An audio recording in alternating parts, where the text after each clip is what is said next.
जय श्री गणेश। नमस्कार, मैं आचार्य संजय द्विवेदी। मेरे समस्त प्रबुद्ध दर्शकों का मेरे चैनल पर हार्दिक स्वागत है। प्रिय दर्शकों, आज मैं नवग्रहों में सेनापति मंगल के राशि परिवर्तन प्रभाव को लेकर आपके सम्मुख उपस्थित हूं। नवग्रहों में सेनापति मंगल 20 अक्टूबर को अपनी राशि का परिवर्तन कर रहे हैं तथा अपनी नीच राशि में प्रवेश करने जा रहे हैं। अब जैसा कि ज्योतिष का नियम है, जब भी कोई ग्रह नीच राशि में पहुंचता है तो उसका प्रभाव कम हो जाता है, उसकी क्षमता में, उसके सामर्थ्य में, उसकी प्रबलता में कमी आ जाती है। अब क्योंकि मंगल ऊर्जा के स्रोत हैं, ऊर्जा के कारक हैं, नवग्रहों में सेनापति हैं, तो सेनापति के समान ही का सामर्थ्य है, क्षमता है। तो जब मंगल नीच राशि में जाएंगे तो कहीं ना कहीं एक नकारात्मकता अवश्य आ जाती है। मंगल का सकारात्मक प्रभाव आपको सर्वोच्च लाभ देता है, उसी प्रकार से मंगल का नीचत्व प्रभाव सर्वाधिक क्लेश उत्पन्न करता है, क्योंकि मंगल लड़ाई झगड़े के भी कारक है, वाद विवाद के भी कारक हैं। तो यहां पर समस्याएं उत्पन्न हो सकती हैं। क्रोध के कारक मंगल हैं, जिसके कारण समस्याएं उत्पन्न हो जाती हैं।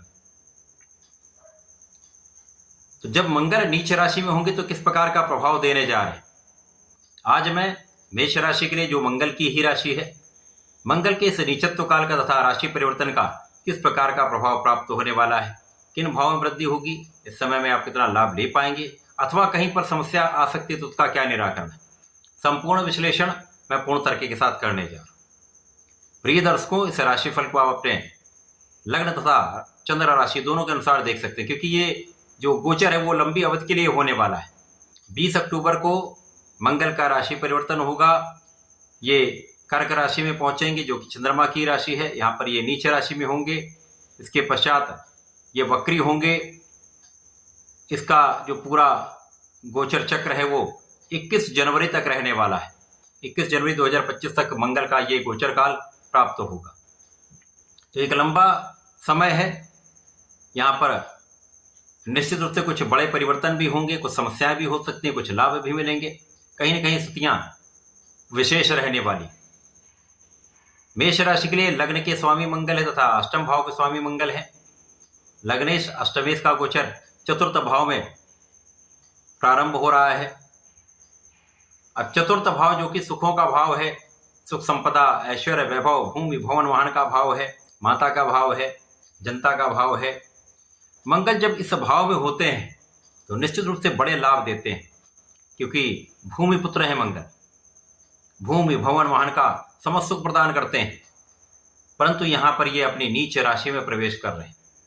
यद्यपि चंद्रमा की राशि में इनका प्रवेश है, तो जब जब चंद्रमा केंद्र में होंगे, जब जब चंद्रमा अच्छी स्थिति में होंगे, तो यहां पर साथ में होंगे तो मंगल का ये नीचत्व ही समाप्त होगा। तो संपूर्ण रूप से पूरे समय में ये नीचत्व काल प्राप्त नहीं होगा। तो मंगल के इस गोचर काल में कुछ लाभ भी विशेष रूप से प्राप्त होंगे, लेकिन कहीं न कहीं कुछ समस्याएं भी साथ में चलती रहेंगी। अब यहाँ पर जब प्रारंभिक समय में नीच राशि में मंगल का प्रवेश होगा, जो अत्यंत प्रभावी भाव है, यहाँ पर माता के स्वास्थ्य में कुछ समस्या, माता से कुछ क्लेश यहाँ पर होने की संभावना होती है। इसी प्रकार से इस समय में आपको भूमि भवन वाहन का क्रय करने से बचना चाहिए। इस समय आप सुखों के उपार्जन से बचेंगे, लेकिन सुखों की वृद्धि अवश्य होगी। आपके पास जो सुख साधन है उनका लाभ आप पूर्ण रूप से लेने वाले हैं।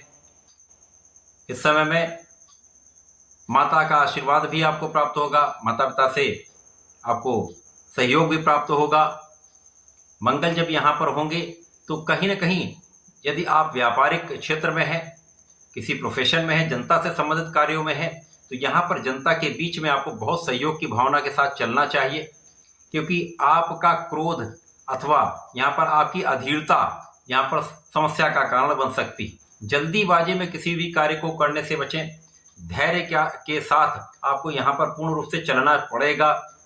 यदि आपने जरा से भी लापरवाही की तो यहाँ पर आपके और लोगों के बीच में सामंजस्य नहीं बन पाएगा, एक विवाद की स्थिति बनेगी। इसी प्रकार से यदि आप नौकरी के क्षेत्र में हैं तो वहां पर भी लोगों के बीच में एक कोऑर्डिनेशन में समस्या आती है। आपका क्रोध, आपका अधीर होना, जल्दीबाजी में कोई कार्य करने की प्रवृत्ति, ये समस्या का कारण बन सकती है, जिसके कारण लोगों के बीच में आपका सामंजस्य नहीं बन पाएगा। तो वहां पर बहुत सोच विचार कर आपको चलना पड़ेगा, सामंजस्य बनाना ही पड़ेगा, जिससे आप इस समय का लाभ ले पाएं। जब समस्या होती है तो उस समय में यदि आप सावधान हो जाते हैं तो समस्या का नकारात्मक प्रभाव कम से कम होता है। समस्या तो आएगी ही, परंतु उस समस्या का निवारण आप आसानी से कर पाएंगे। तो इस समय में क्रोध पर नियंत्रण रखिए, अपनी भाषा पर नियंत्रण रखिए तथा विवाद से बचने का पूर्ण प्रयास करिए। लोगों के साथ सामंजस्य बनाकर आगे चलेंगे तो इस समय में कोई विशेष बड़ा हानि का योग नहीं है। यद्यपि यहाँ पर आपकी ऊर्जा का प्रवाह बहुत अच्छा रहने वाला है, क्योंकि मंगल की राशि है मेष राशि और मंगल का ही परिवर्तन है, तो मंगल ऊर्जा देते हैं। इस ऊर्जा को आप सकारात्मकता में लगाइए, अपने कार्य क्षेत्र में इसका प्रयोग करिए, खेल के क्षेत्र में प्रयोग करिए, या अच्छी एक्टिविटीज में आप इसको उपयोग करेंगे तो आपकी ऊर्जा का सही उपयोग होगा, जो आपके लिए लाभ देने वाला होगा। अन्यथा किसी कार्यों में आप अपनी ऊर्जा का प्रयोग करें तो समस्या का कारण बन सकता है। जब भी कोई कार्य करें तो 4 बार विचार कर लें, नहीं समझ में आता किसी बड़े की राय ले लें, माता पिता से पूछकर किसी कार्य को करें, भाई से पूछ के कार्य कर सकते हैं। तो यदि आप सोच विचार कर कार्य करेंगे तो बड़ी हानि, किसी प्रकार की हानि नहीं। जीवन साथी के साथ आपसी प्रेम में वृद्धि होगी, परंतु यहां पर भी बहुत संयमित आपको रहना हो। साझेदारी में एक अच्छा लाभ आप ले पाएंगे। यदि आप समझदारी से सोच विचार कर कार्य करते हैं तो साझेदारी में प्रगति का अवसर आपको मिलेगा। कार्य क्षेत्र में निश्चित रूप से आपकी उन्नति होगी, कार्य क्षेत्र में आप सफल होंगे, लेकिन सावधान आपको रहना हो, क्योंकि आपकी योग्यता जो है, आपकी क्षमता जो, आपका ऊर्जा का प्रवाह है, आपको अपने क्षेत्र में विशेष बनाता है। अपने क्षेत्र में आप विशेष रहते हैं, परंतु वही जो कमी है, वाद विवाद की प्रवृत्ति, जल्दीबाजी का कार्य, ये समस्या का कारण बनता है। तो विशेष रूप से जो लोग सैन्य बल में हैं, पुलिस बल में हैं या स्पोर्ट्स के क्षेत्र में हैं, किसी प्रकार के विवाद से बचें। अब यहां पर मंगल का प्रभाव आपके कार्य क्षेत्र को तो बढ़ाएगा ही, आपके लाभ के क्षेत्र को भी बढ़ाने वाला है।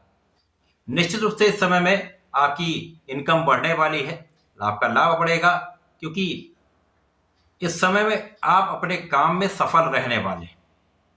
काम की सफलता धन का लाभ अवश्य कराने वाली है। तो आप जिस भी प्रोफेशन में हैं, जिस भी नौकरी में है, जिस भी व्यापार में है, आप अपना लगे रहिए, पूर्ण रूप से अपनी क्षमता के साथ पूर्ण परिश्रम और पूर्ण प्रयास करिए। ध्यान से कोई भी कार्य करेंगे तो आपको कोई हानि नहीं, आप सफलता की प्राप्ति करेंगे। अब चूंकि ये लंबा परिवर्तन है, लंबे समय के लिए है, संयमित आपको रहना होगा, खाने पीने पर नियंत्रण रखना होगा, बाहर के खाने से आपको बचना होगा, अपनी फिटनेस पर ध्यान देना होगा, योगा प्राणायाम करेंगे, मेडिटेशन करेंगे तो आपको बहुत लाभ मिलने वाला है। इस समय में पूर्ण रूप से अपने एडिक्शन को त्याग दीजिएगा। व्यसनों पर नियंत्रण आपके लिए लाभान्वित करने वाला रहने वाला है। किसी भी प्रकार के स्वार्थी मित्र से दूरी बना लीजिएगा। स्वार्थी मित्रों से दूरी आपके लिए कष्टों का समापन होगा। तो ये समय आपके लिए एक अच्छा लाभ देने वाला हो जाएगा यदि आप सावधानियां रखेंगे। अभी तो ये मंगल का परिवर्तन चल रहा है, इसके पश्चात मंगल जब वक्री होंगे तो उसका एक अलग वीडियो मैं देने वाला हूं। मेष राशि के लिए आपको नियमित रूप से भगवान संकट मोचन की शरण में रहना चाहिए, नित्य हनुमान चालीसा तथा हनुमानाष्टक करना चाहिए। इस पूरे समय में यदि आप गणपति जी के संकट नाशन गणेश स्तोत्रम का पाठ कर लेते हैं तो निश्चित रूप से आपके संकट दूर होंगे, अवरोध दूर होंगे, आपका अपने मन पर तथा अपने बुद्धि पर संपूर्ण नियंत्रण होगा, जिसके कारण आप किसी भी समस्या से आसानी से निपट पाएंगे तथा इस समस्याओं को सुलझा भी पाएंगे तथा अपने को संयमित कर पाएंगे। तो ऐसा करके समय का लाभ लें। धन्यवाद, नमस्कार।